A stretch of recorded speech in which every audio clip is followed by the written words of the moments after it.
వస్తుంది.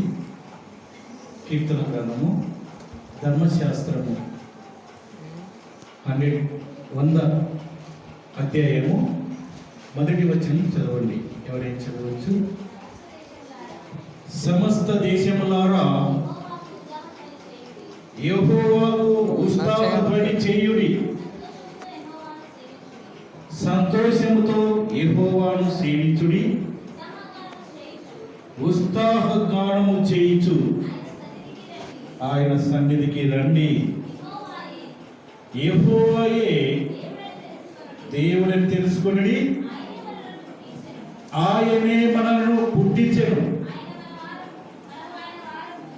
మనము ఆయన వారము, మనము ఆయన ప్రజలము, ఆయన మేపు గొర్రెలము. చాలండి, గమనించండి. కీర్తన గ్రంథము 100వ అధ్యాయం వచనం 1 గమనించినట్లయితే ధర్మశాస్త్రము ఆది కాండం మొదలుకొని మలాకి గ్రంథం వరకు ధర్మశాస్త్రం అంటే పాత నిబంధన గ్రంథం అని తెలుసుకోవాలి.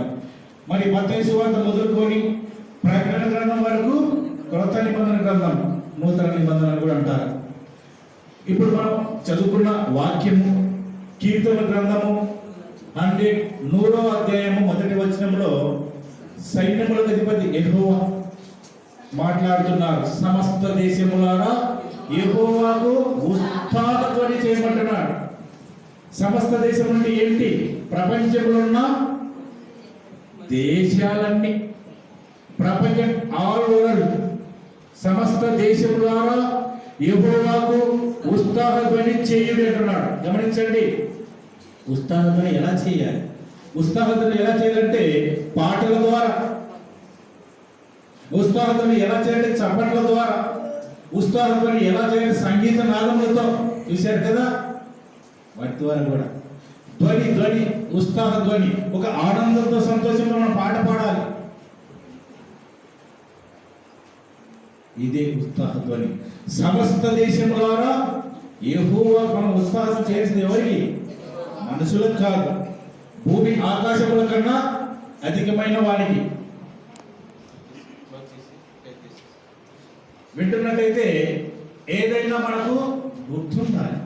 గతంలో మనకు గుర్తుండాలి, చెప్పింది గుర్తుండాలి. మొన్న నేను వాక్యం చెప్పాను, అది గుర్తు చేసుకొని